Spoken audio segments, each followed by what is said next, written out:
This is the long road forward, a story years in the making.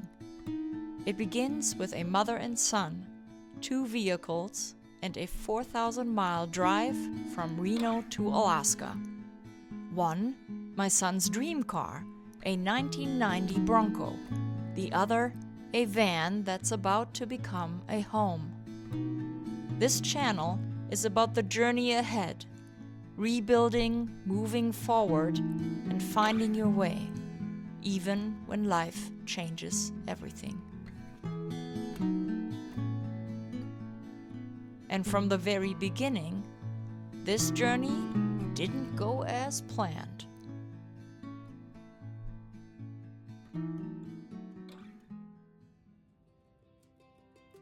We flew out early in the morning from Anchorage to Reno, Nevada. After months in storage, we finally picked up 2 vehicles. My son's dream car, a 1990 Ford Bronco, and my fairly new transit van, the one I'll be turning into a camper, my future home. It felt like the real beginning. But not everything went as planned. Under the Bronco, a large puddle of transmission fluid. So instead of hitting the road, we called a tow truck and sent it straight back to the mechanic. I was very glad to have AAA membership. With the Bronco out of commission, my son Carson became my passenger instead. And just like that, the journey shifted. We headed for Quincy, California to visit my daughter, Sage. She lives in a school bus now, a schoolie we built last summer. We spent a few days in Quincy, camped side by side in the forest near a river, getting to know her new life, her favorite cafe, her new friends, her summer job. For a moment, it felt simple. It might be one of the hardest lessons of all, to stay quiet when you want to explain yourself, to not defend every decision, every intention, even when you know you did the best you could, even when you know you were a good mom, because I do know that. I showed up. I loved deeply. I held everything together for as long as I possibly could. And maybe I shared too much, leaned too much on her at times. But it came from a place of trust, not weakness. From the way I was raised, where openness wasn't a burden, but a form of closeness. Still, I can see now how that might have felt heavy on young shoulders. So I learned to step back. Not because I don't care, but because I care enough to give her the space to sort through her own story, even if, right now, I don't come out of it the way I wish I would. It hurts to be misunderstood by someone you love so much. But a mother's love at this stage looks different.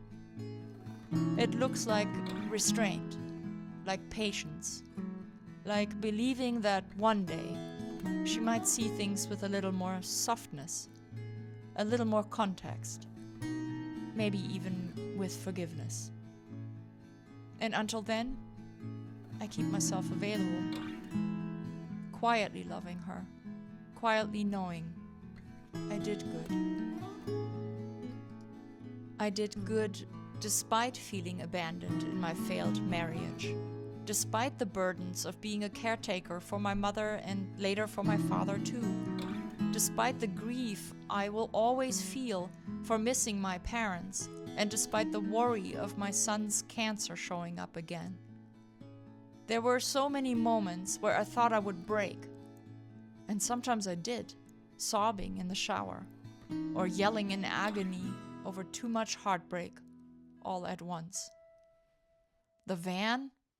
It plays a role. It's meant to help pull me forward, because I felt stuck for way too long. At the end of the week, Sage set off on her own journey, and Carson and I turned our focus back to Reno and the Bronco. We checked in with the mechanic, pushed a little, waited another night. A new starter, a brand new fuel pump, and finally, the call. The Bronco was ready. So we drove back to Reno, hoping this time we can finally start our journey home to Alaska.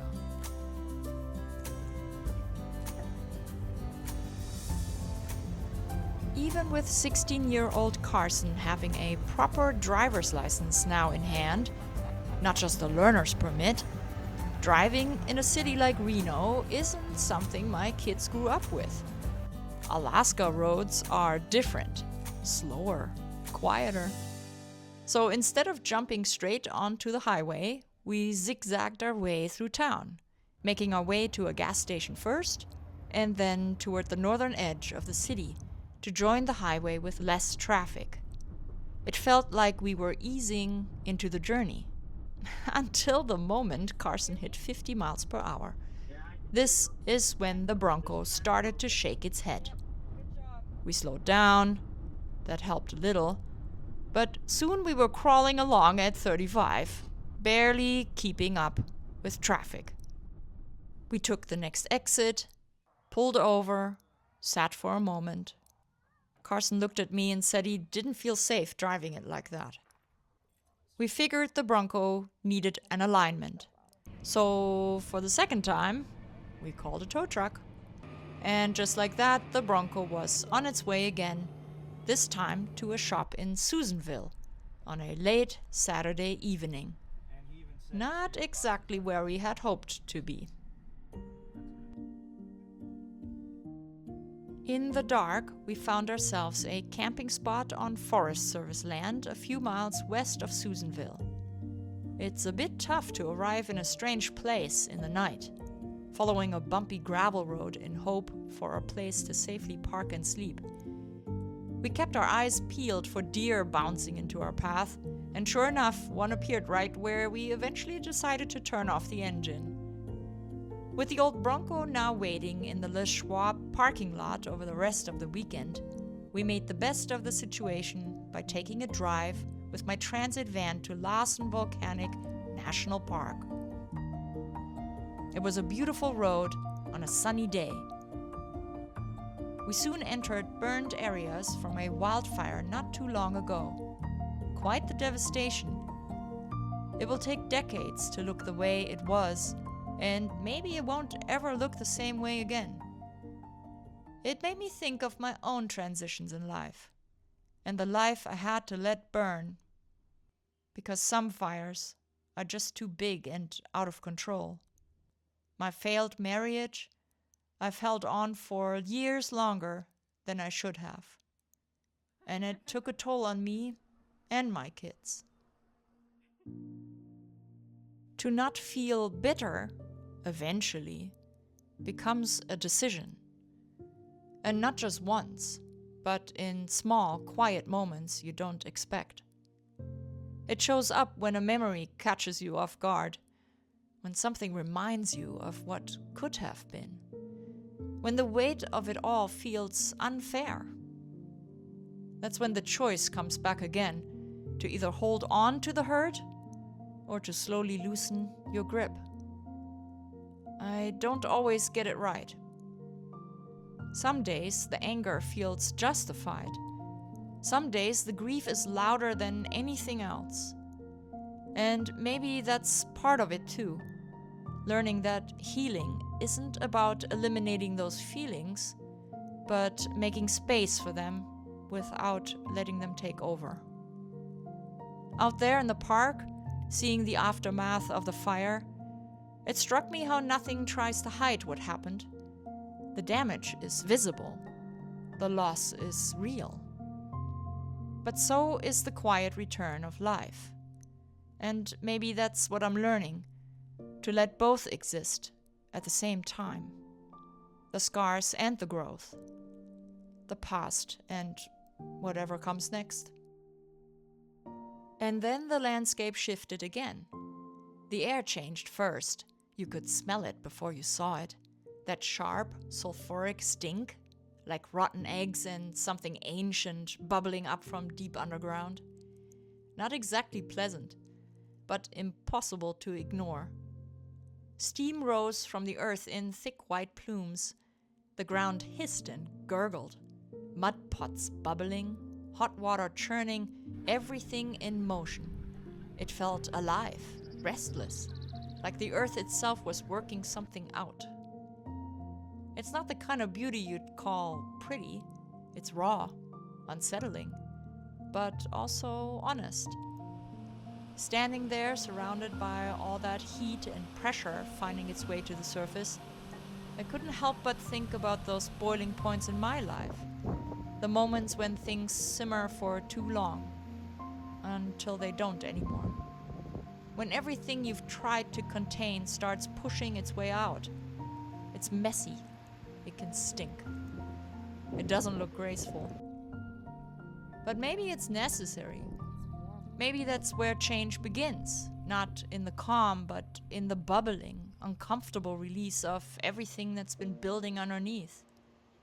And somehow, even here, in the harshest, strangest landscape, there's movement, renewal, a kind of awakening. Not the gentle kind, but the real kind.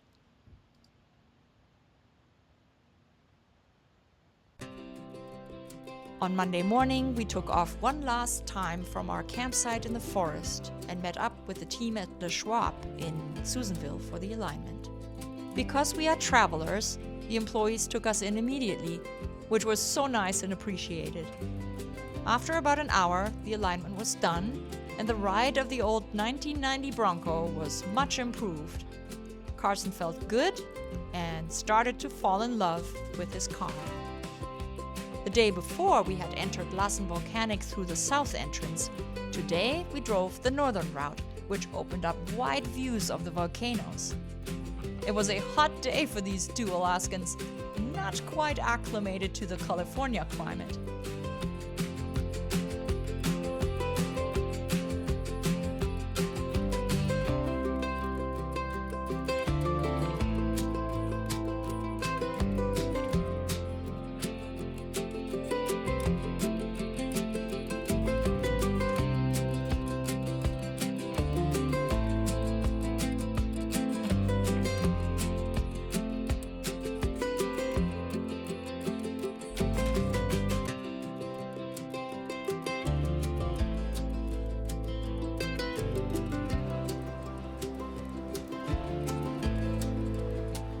By the time we reached our camp for the night, the sun was still heating up the van.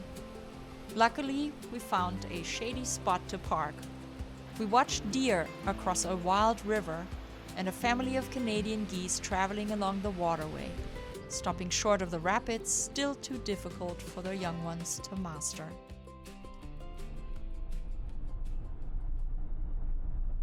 We really hadn't gotten into a traveling rhythm yet on this journey.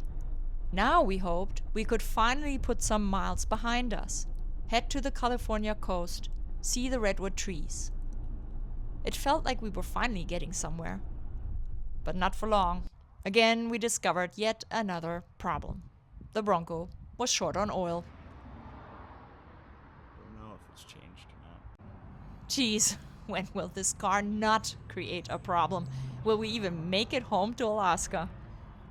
I had already spent a lot of money on repairs and was starting to feel a bit ripped off at this point. A fresh oil change had just been done at the repair shop, and it was almost 2 quarts short. Was the engine guzzling oil? We hadn't even made it that far out of Reno and Susanville yet. As it turned out, the engine wasn't eating oil at all. It simply hadn't been filled properly to begin with. I just shook my head in disbelief. Now, we should finally be able to get into a travel rhythm, shouldn't we? Can we finally start trusting this car? We eventually made it to the coast. Ah, the ocean. Powerful waves meeting our toes. There's something about it that feels healing.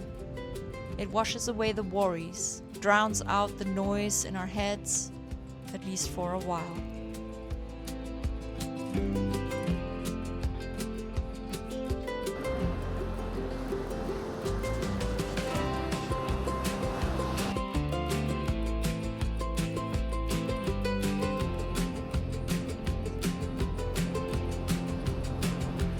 Look at that beauty.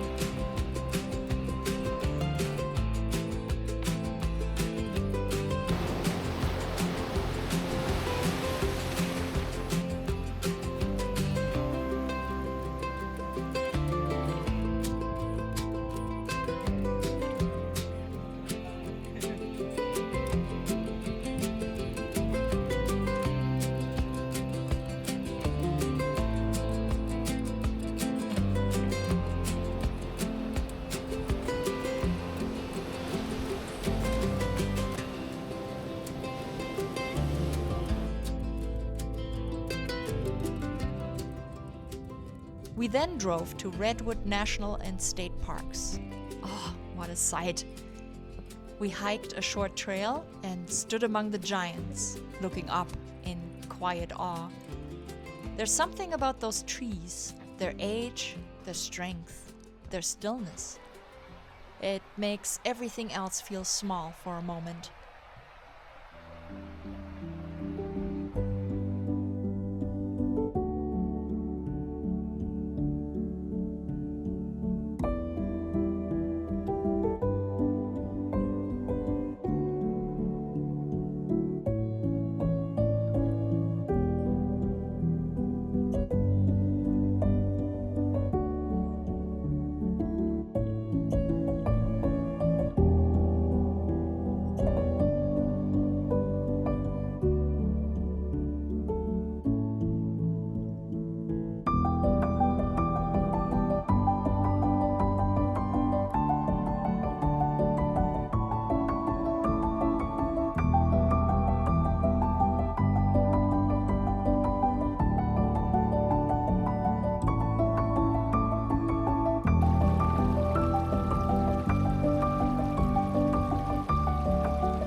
I leaned on a big tree, pressing my cheek into the bark. So old, so much survival. Over the last decade and longer, I have tried to turn my pain into growth. In the beginning, pain feels like it wants to destroy you. Over time, I've become more self-aware, have built wisdom and resilience. But it is continuous growth, and I am still 1,000 years away from gaining full understanding. I wish these trees would share how they stay steady during chaos, when everything around feels so uncertain.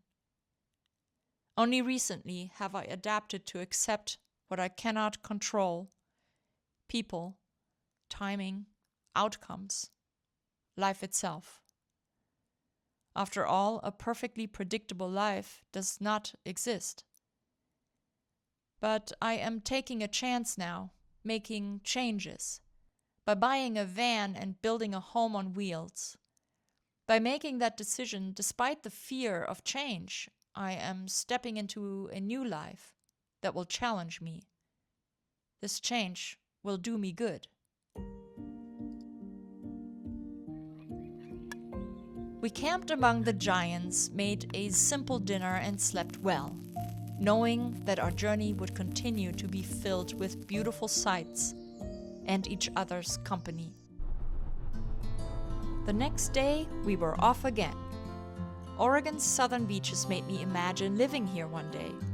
I could actually picture it, where trees meet a wild coastline, where the beaches aren't crowded and everything feels a little more untouched. Carson and I took a long break to just take it all in.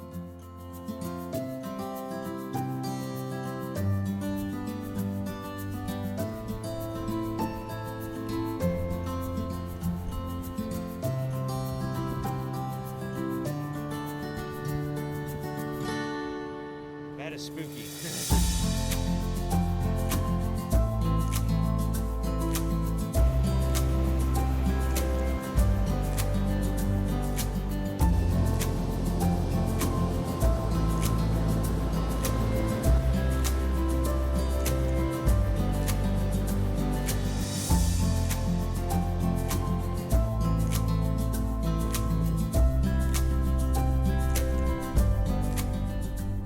We drove through small towns and over long bridges, logging trucks a constant presence along the way.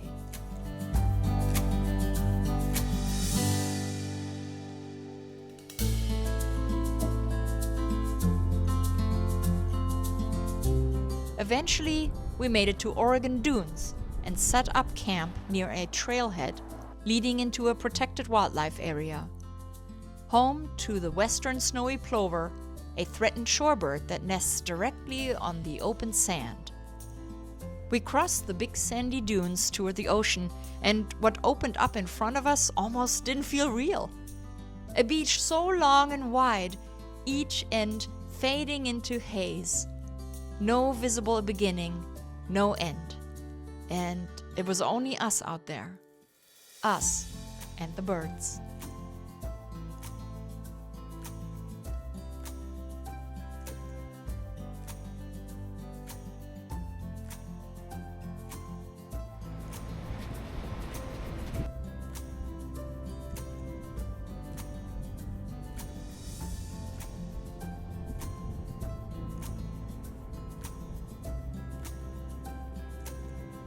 On the way back over the big dunes and onto the forest trail, dusk began to settle in.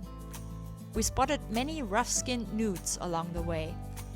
Their coloring blended so perfectly with the ground, the only way to notice them right in front of us was in their sudden movement, triggered by the vibrations of our approaching steps. We also came across banana slugs and an almost translucent snail carrying a delicate green house on its back.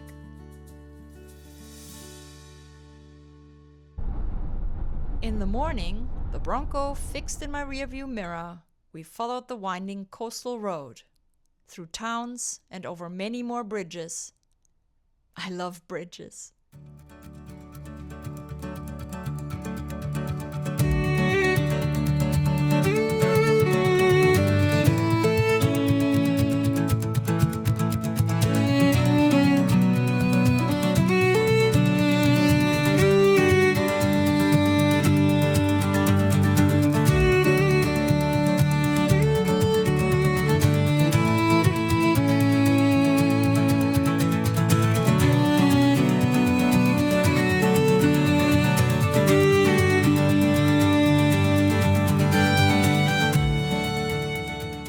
Stopped to make a sandwich for lunch, and then let the road lead us back and forth between farmland further inland and back to the ocean.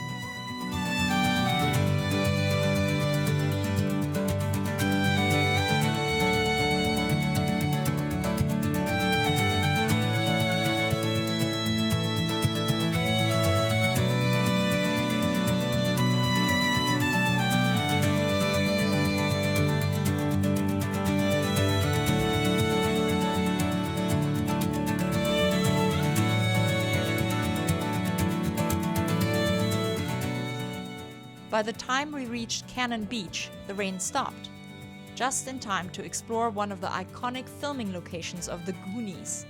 This had been on Carson's wish list, to see the giant haystack rising out from the sea. And there it was, standing tall in the surf, waves crashing around it, wrapped in mist and seabirds. One of those sights that feels both familiar as 1985 and surreal at the same time. We then climbed another road above Cannon Beach to see another filming location. This is where the Goonies discover the old abandoned restaurant where gangsters, the Fratellis, were hiding. Up there, the wind was pounding, strong and relentless. And yet, just beyond the exposed ridge, sheltered behind a hill, a group of elk were resting quietly in the grass. Definitely worth the stop.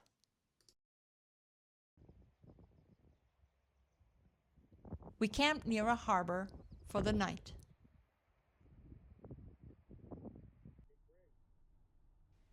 It was a rainy drive over to Astoria the next morning, but we were on a mission to see one more Goonies film location, the Goonies house.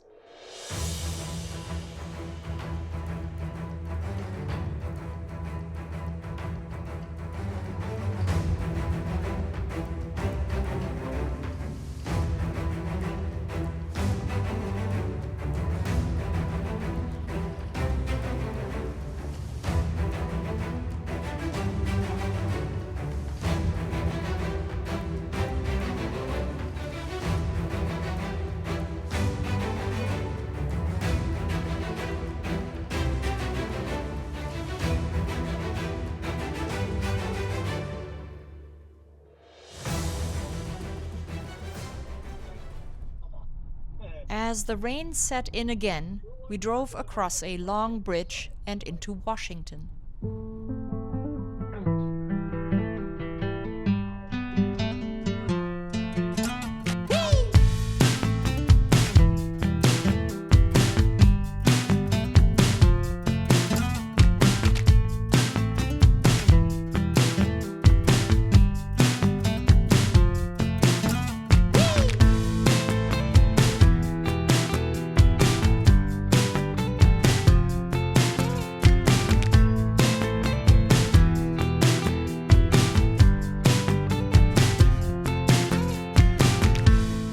Then, suddenly, dash lights popped up on the Bronco. The parking brake, the regular brake light, the rear anti-lock light. Not another issue, please. We stopped at Grease Monkey and met a really nice guy there who seemed to know quite a bit about old cars. The dash light snafu was sorted out quickly, and after a brake test in the parking lot, we were on our way again to our campsite for the night.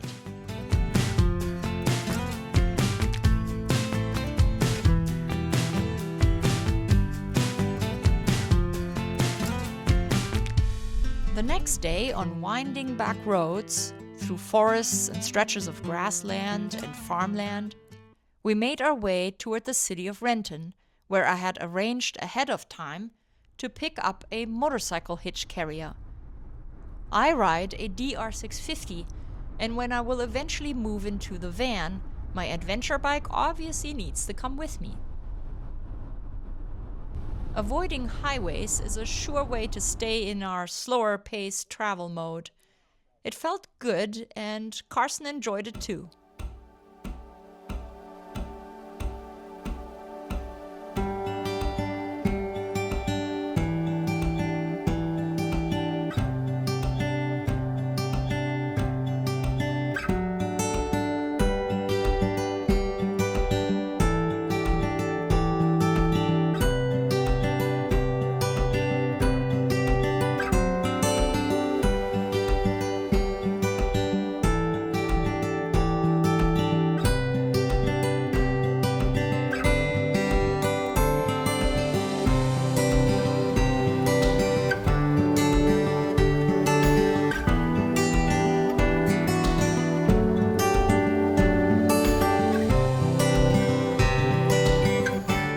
We then crossed the border with Vancouver in our sight. Here, I had also planned ahead, picking up building components for my van: insulation, a roof rack, a vent, and a swivel seat base for the passenger side, my future office chair. On our way there, though, the Bronco's headlights stopped working. We knew what that meant. Stealth camping in the street in the middle of Vancouver. And that's exactly what we did. What followed next had been on Carson's wish list for a long time. Eating a giant slice of pizza at Big Mama's and Papa's Pizzeria.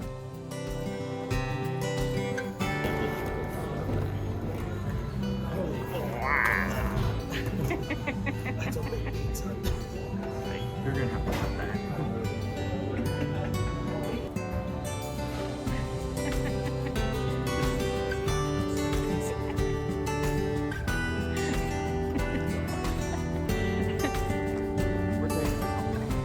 We're in Vancouver. We're carrying the biggest pizza in the world.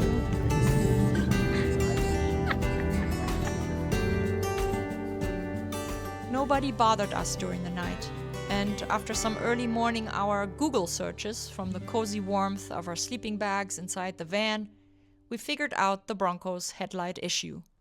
Something about the high beam foot button getting stuck, due to the dirt most likely. Whatever it was, for the rest of the trip we didn't have any more headlights problems. What a relief. Old cars can be cranky and tricky. They have their quirks. And so do we. We age. We get cranky. Our bones start to creak, and our minds don't always light up the way they used to. That's when we need more care, more patience, and more forgiveness from others. I feel like that's missing in my life for a long, long time. I wish someone would treat me with the same care and patience that my son and I have been giving this old Bronco. Who gives me grace when I feel old? We stopped in Hope, which happened to be another filming location. This is where Rambo was filmed, and the town fully embraces it. We followed their self-guided walking tour, visiting the different filming spots. It's a cute little town, but the day still held many hours, so we kept driving. Back to the mountains, through tunnels, past trees.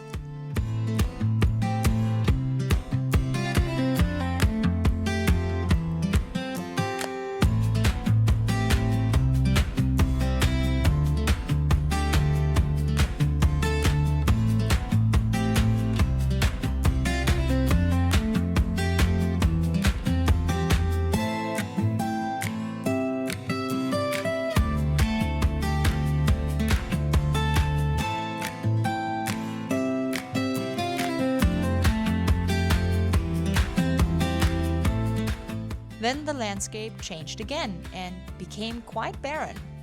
A storm was building ahead of us. Eventually, buckets of rain were released, and the roads looked like a washing machine's soapy water had been dumped into the ruts.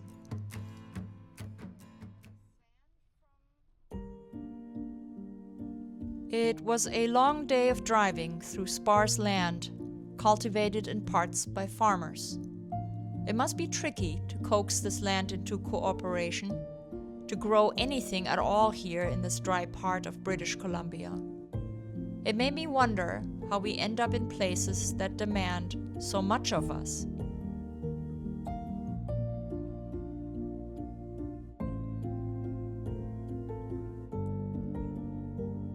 We left the farmlands behind, and more the trees began to reflect the look of home. Northern spruce and birch appearing again.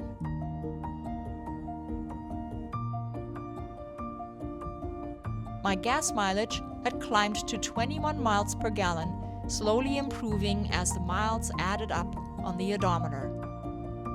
In between the forested areas, grazing lands, farm buildings, and old barns came back into view.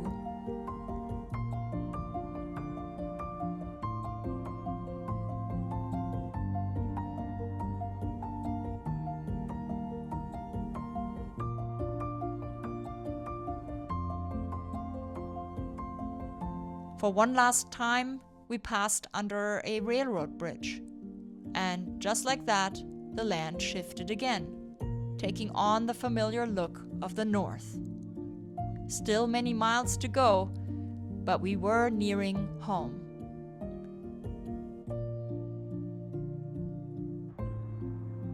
At the campground, we were in luck. We spotted a hummingbird nest. The bird accepted our presence and returned, settling gently into her tiny nest. A special moment.